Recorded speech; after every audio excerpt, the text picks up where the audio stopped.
This is CleanTV, family-friendly, national news on demand. I'm Jerry McLaughlin reporting what's happening on Friday, July 9th, 2010. Our lead story is about the remarkable new face of criminal justice and journalism, where amateur videos posted to the internet were used in court to vindicate students accused of, quote, disorderly, belligerent conduct, unquote.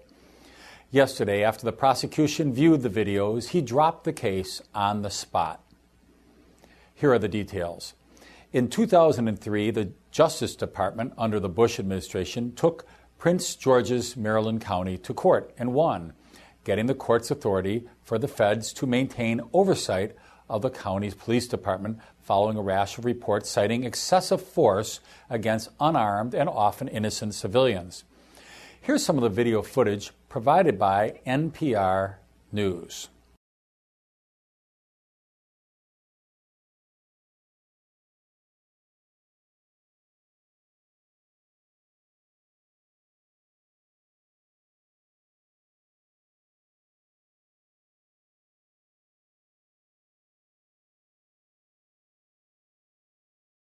High-profile criminal attorney Renee Sandler was able to track down vindicating video for her 20-year-old client from a random Good Samaritan and an excellent videographer to show that beyond the shadow of a doubt, the probationary anger management rehab for the Maryland policeman didn't seem to work.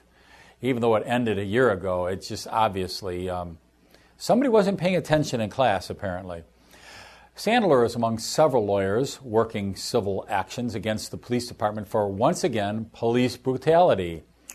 I guess if you don't pass the course the first time, you should take it again. And excessive force. All of the cases this time revolve around a common thread incident dating back to March 3rd of this year, when the county's horseback riot police were on the scene in University of Maryland's College Park.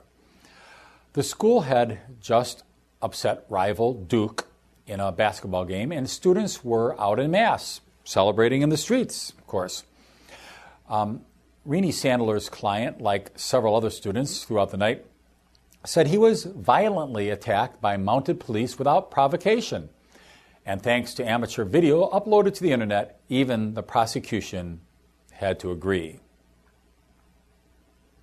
And speaking of law enforcement, the Obama administration is launching a draconian eavesdropping initiative dubbed, quote, perfect citizen, unquote, for the purpose of detecting cyber assaults on the government agencies and private companies that run infrastructure backbones, including electronic grids, nuclear facilities, etc. Now, surveillance by NSA would be conducted by placing sensors within computer networks and throughout internet pipelines, seeking suspicious chats.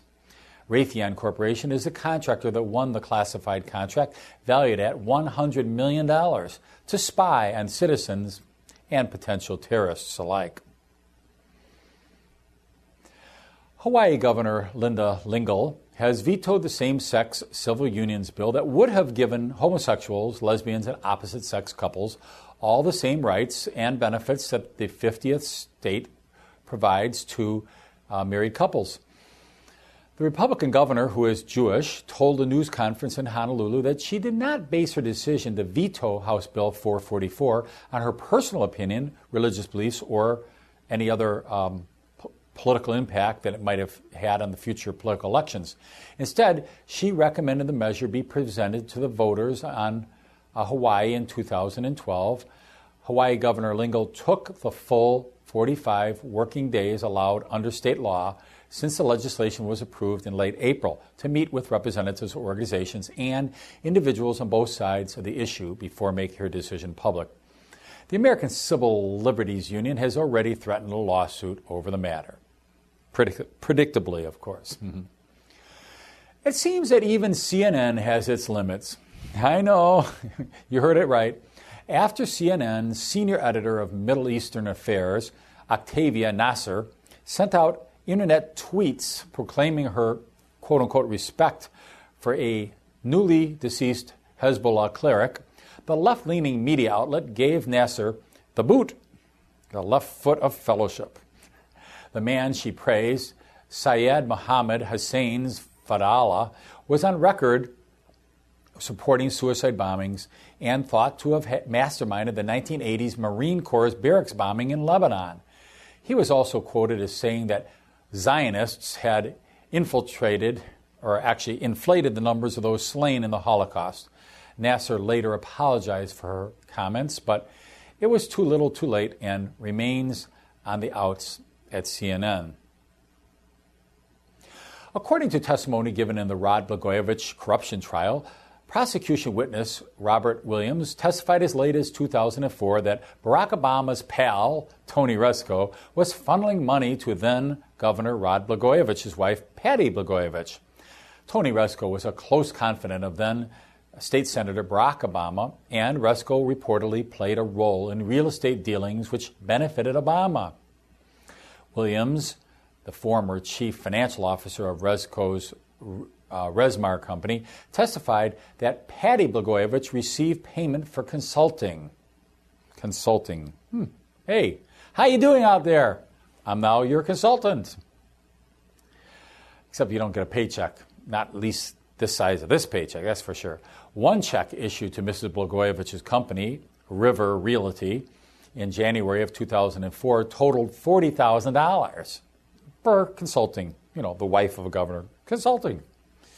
At any rate, Williams said he acted as an intermediary in involving payments to Mrs. Blagojevich and her real estate firm.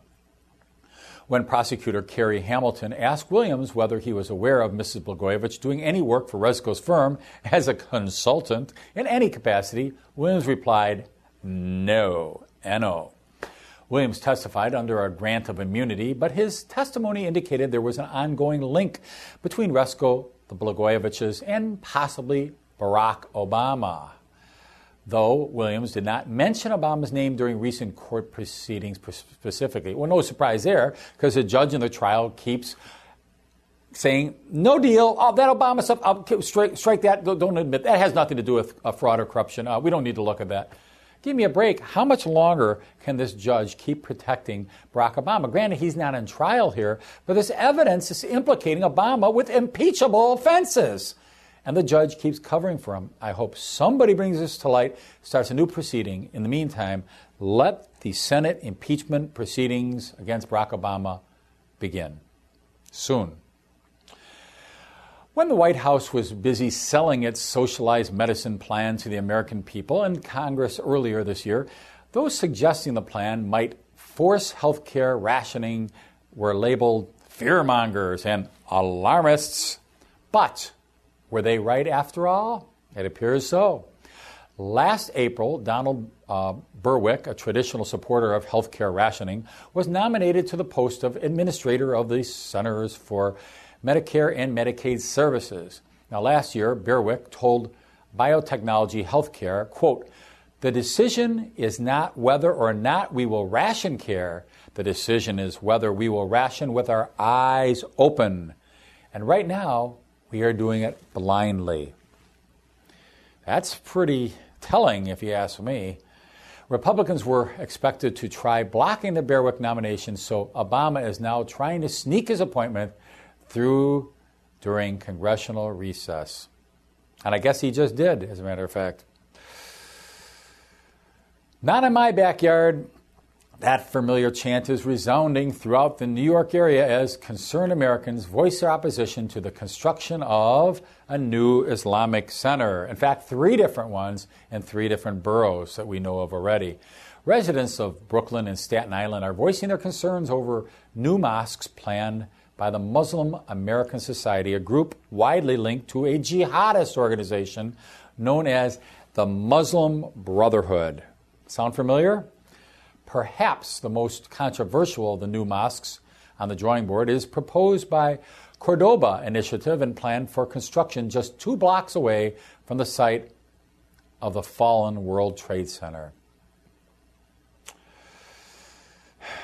Recent polls, by the way, indicate that 52% of New York City voters reject the Ground Zero Mosque and only 31% support it.